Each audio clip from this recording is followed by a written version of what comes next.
Qual a melhor forma de microserviços se comunicarem? A pergunta até é boa, a gente ouve bastante, mas a gente vai descobrir que não existe a melhor. Nesse vídeo, a gente vai comparar duas formas e vai descobrir qual que é o segredo que está por trás da comunicação de microserviços. Vamos trabalhar então em cima de uma situação concreta. Vamos pensar um sistema, uma rede social, um clone do Twitter chamado Pinger, onde você pode fazer um ping-pong de ideias com seus amigos. Ele já vem até com o slogan pronto. Então uma parte desse sistema vai ser representado aqui com 4 microserviços. Um microserviço de contas, para poder gerenciar quem que cria conta, perfil de usuário, esse tipo de coisa. Um microserviço de pings. Ping é o nome que a gente dá para o conteúdo postado, né, para o post em si. Então pings vai ter toda a gestão de criação de um ping, apagar um ping, coisas assim. A gente vai ter um microserviço de amizades para poder criar essa relação entre contas diferentes e um microserviço de conteúdo, porque a gente sabe que a relação entre escrita e leitura de pings é diferente. Então a gente vai ter esse microserviço de conteúdo dedicado para entregar a timeline de um determinado usuário. E também vamos definir que toda requisição que vier de fora do sistema, seja do front-end, de algum cliente externo, vai ser sempre uma requisição HTTP seguindo o padrão REST. Então vamos começar a falar aqui sobre como esses microserviços vão se comunicar entre si, como que vai ser essa comunicação interna. E a princípio a gente vai definir também que elas vão ser requisições HTTP REST. Mas tudo que a gente falar nesse primeiro bloco vai se aplicar tanto para gRPC, para GraphQL. Por quê? Porque esses 3 tipos de comunicação eles têm a mesma característica, eles são comunicações síncronas. Então, para a gente poder fazer alguns comentários, tanto vantagens quanto desvantagens a respeito dessa primeira abordagem síncrona, vamos considerar uma operação simples, alguém que queira receber a sua própria timeline. Então, vamos ativar ali o microserviço de conteúdos. Então, o primeiro comentário é que essa tarefa que o microserviço de conteúdo tem, ela parece ser bastante simples e se resumir basicamente a agregar dados de outros microserviços. Então, ele pode pedir os dados que ele precisa para os microserviços respectivos e simplesmente agregar em runtime, o que parece ser uma tarefa bastante simples. E além de simples, ela também não precisa, a priori, de nenhum tipo de persistência desse dado, dessa operação. Tudo que ela precisar, ela vai sempre consultar de outros microserviços e, portanto, ela, se precisar novamente, pede novamente e está tudo bem. Mas aí a gente tem também que considerar alguns pontos negativos dessa abordagem. Um primeiro motivo que vem à mente é o seguinte: vamos supor, até por motivos que nem cabem tanto aqui nesse vídeo, alguns microserviços, por exemplo, o de contas e o de amizades, sejam fundidos em um microserviço só. Como consequência disso, a gente vai ser obrigado a mudar o comportamento do microserviço de conteúdo, porque antes ele fazia 2 requisições para 2 microserviços diferentes. E agora ele vai ter que passar a fazer 2 requisições para o mesmo microserviço. Tá certo? Então a gente vai ser obrigado ao quê? A mudar o próprio código do microserviço de contas. Isso por si só não é ruim, mas é um mau cheiro. É algum indício de que alguma coisa não está muito certo. Vale a pena investigar um pouco mais, vale a pena ponderar, discutir um pouco em cima dessa questão. O que está por trás desse comentário é que, na verdade, o fato da comunicação ser síncrona, a gente precisa saber de quem que a gente está pedindo alguma coisa. Então o microserviço de conteúdo precisa saber para quem que ele vai pedir cada parte do dado que ele vai precisar agregar. Mais do que saber para quem ele tem que pedir, o microserviço de conteúdo também vai precisar saber onde estão os outros microserviços, quais são os endereços que estão trabalhando em cima daqueles microserviços que ele vai fazer as requisições para pegar os dados que ele precisa trabalhar. Isso começa a adicionar um bocado de complexidade para o nosso sistema, porque por esse simples fato, a gente precisa começar a colocar dentro da nossa aplicação, talvez dentro da infraestrutura, algum sistema de descoberta de serviços, ou Service Discovery, que é um termo também bastante popular para isso. Em cima de tudo isso, a gente ainda precisa se preocupar com o caso de, eventualmente, um microserviço que o conteúdo vai depender está temporariamente offline, indisponível. A gente, com isso, precisa nos preocupar em fazer algum tipo de resiliência no nosso código ou, de alguma forma, colocar isso na nossa infraestrutura para poder fazer um retry, por exemplo, daquela requisição que falhou, porque o outro lado estava offline. E, por último, a gente precisa considerar uma questão de escalabilidade. O microserviço de conteúdo, em particular, a gente sabe que vai ter uma demanda muito grande, porque ele basicamente entrega a timeline para todos os usuários, para cada um dos usuários, certo? Isso significa que tem muita requisição entrando nele. Como ele vai ter alta escalabilidade, ele vai conseguir atender essa demanda bem. Porém, para cada requisição que entrar nele, ele vai gerar uma requisição nos outros 3 microserviços que a gente já citou.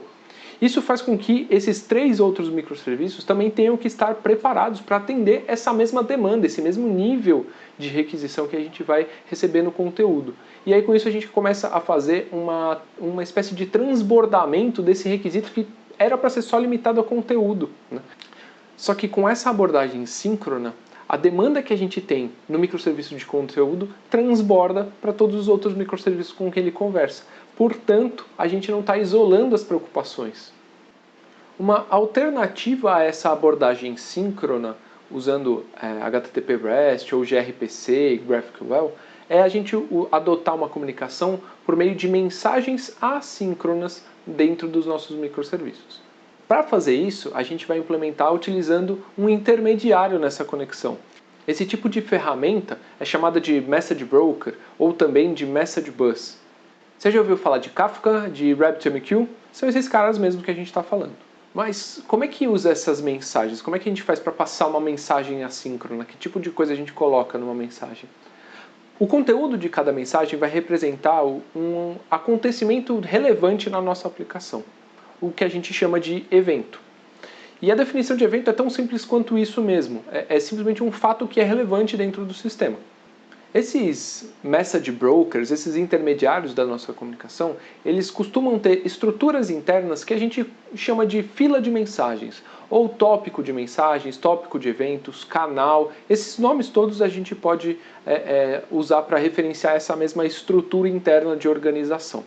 Uma das formas de usar essas estruturas internas dos brokers é a gente usar o Publish Subscribe, que funciona basicamente assim. De um lado, a gente tem alguém que está publicando alguma coisa num determinado tópico. E por outro lado, a gente tem um ou mais elementos que estão inscritos naquele tópico, estão escutando atualizações daquele tópico. Então, quando alguém publica uma mensagem nesse determinado tópico, as pessoas que estão inscritas naquele canal vão receber essa notificação com o conteúdo daquela mensagem assíncrona. E aqui já entra um dos aspectos interessantes desse estilo de comunicação. A gente não tem necessidade de saber a priori quem que está recebendo a mensagem. Quem está publicando não precisa saber quem está recebendo as mensagens. Por quê? Porque a única coisa que quem publica precisa saber é em qual tópico ele vai publicar. Quem está recebendo aquela mensagem também não precisa saber quem está enviando, só precisa saber que está vindo de um determinado tópico. Então, por meio dessa indireção, a gente consegue baixar um pouco o nível de acoplamento entre os nossos microserviços e resolve um dos problemas que a gente já mencionou lá na nossa comunicação síncrona. Uma outra questão é que, como tem uma fila de mensagens, o tópico é uma fila de mensagens, a gente não precisa manter o mesmo ritmo de publicar e de ler aquela mensagem. Quem publica, publica no seu próprio ritmo, de acordo com a sua própria escalabilidade, de acordo com a sua própria demanda. Quem está inscrito vai ler aquela mensagem também de acordo com a sua própria demanda, no seu próprio ritmo. No exemplo que a gente está trazendo nesse vídeo aqui agora, vocês conseguem ver que o microserviço de contas está publicando num ritmo bem rápido. Cada bolinha representa um evento, ele está publicando num ritmo mais alto. Mas o microserviço que está consumindo aquelas mensagens, que está escutando aqueles eventos, está escutando, recebendo cada evento no seu próprio ritmo. E é um ritmo diferente, é um ritmo um pouco mais lento do que o ritmo de publicação.